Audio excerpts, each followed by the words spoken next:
The brain is not who we are.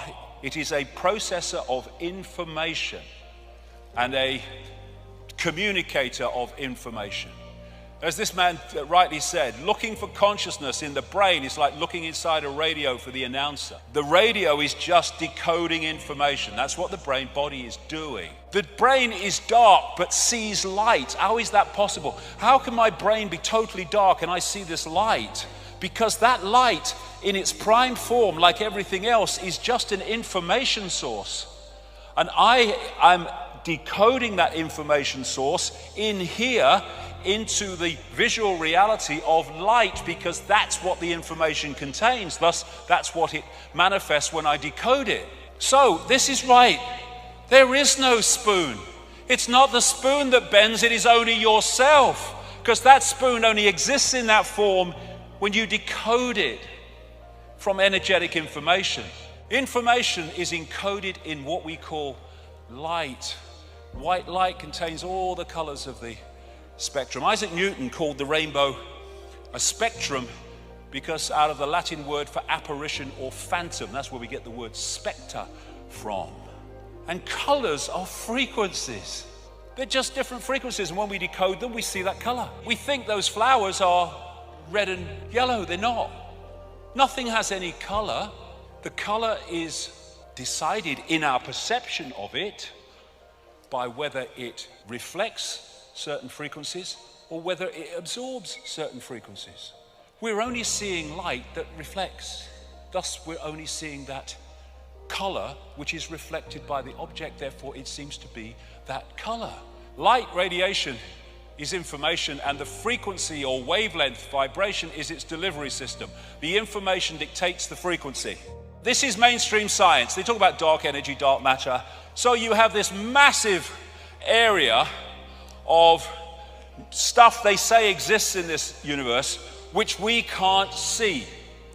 You then have light, electromagnetic spectrum, etc., which is 0.005% of what they say exists in this universe, and visible light, which is the only frequency band that we can decode into a visual reality, is a fraction of the 0.005%.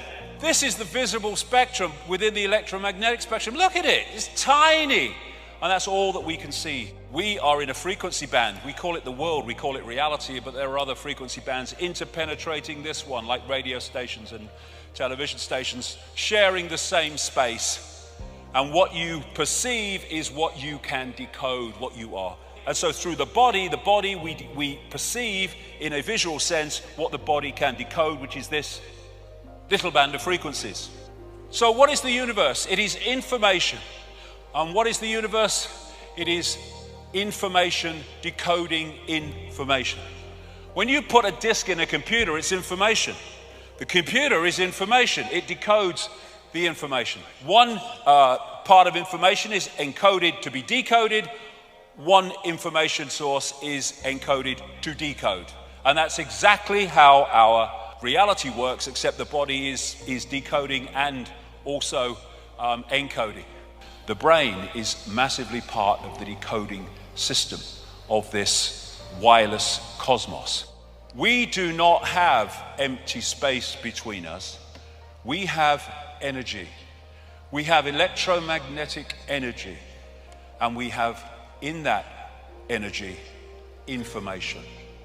And from that, what I call the biological computer decodes that information into a sense of reality that we think is solid, but simply cannot.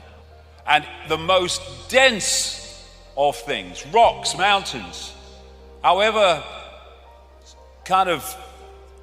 they may be indestructible, they are at their base form an energetic information field. The more dense the energy, the lower the frequency, the denser and more solid the form appears to be. The base form of our reality is waveform, energetic waveform, which can carry extraordinary amounts of information. I call it the metaphysical universe. Nikola Tesla, the genius from which so much came, one of the great scientific geniuses of modern times, who in effect gave us the electrical system. He gave us radar because it was stolen from him. And he could see beyond the physical that we perceive. And he said, the day science begins to study non-physical phenomena, it will make more progress in 1 decade than in all the previous centuries of our existence. Why? Because you go to the source of the reality instead of the decoded expression of that reality. So we live in this cosmic internet.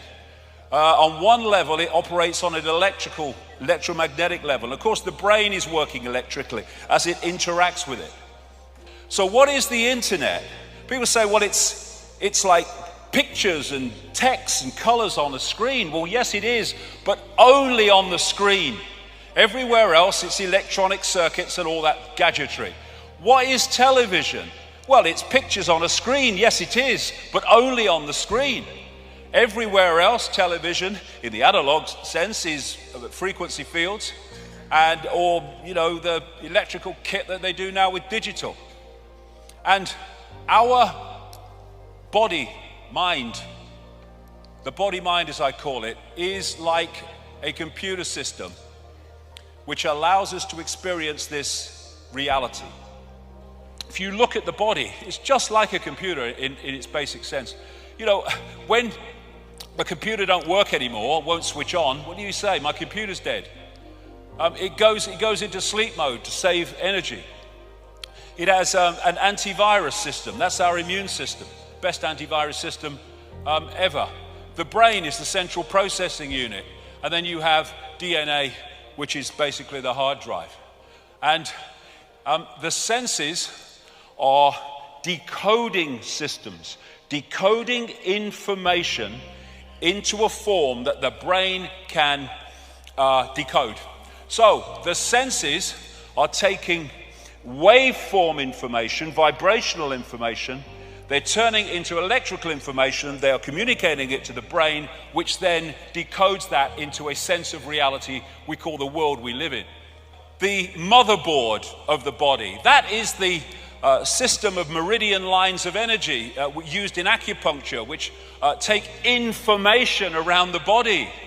When information is passing around the computer too slowly, things start to malfunction. And what do we say? My computer's so slow today.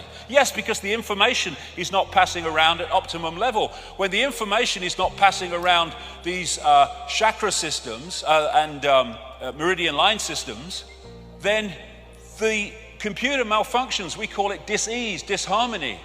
What the acupuncturist is doing is using these needles and other techniques to make sure the flow of energy, information around the meridian system is optimum. This is why in ancient China they used to pay the acupuncturist when they were well, but not when they were ill, because his job was to make sure they never got ill. People say, you see this in the media, he's saying you put a needle in your toe and you cure a headache. That's crazy. Well, it's not crazy, it's perfectly logical. If the problem with the head is that one of these meridian lines of information is blocked in the toe that goes through the head, then it's no good putting it in the head if the blockage is not in the head. You put it in the toe and that clears the meridian, which takes away the pain from the head. It's very simple. And I love that line. You see that on news programs. They're talking about a story. They'll say, well, what we know is, well, what do we know at any point? Until 1929, scientists thought there was only one galaxy in the universe, the Milky Way. Today, they estimate minimum 100 billion. From one in 1929. And at that point, they would have said, what we know is. Well, what do we know?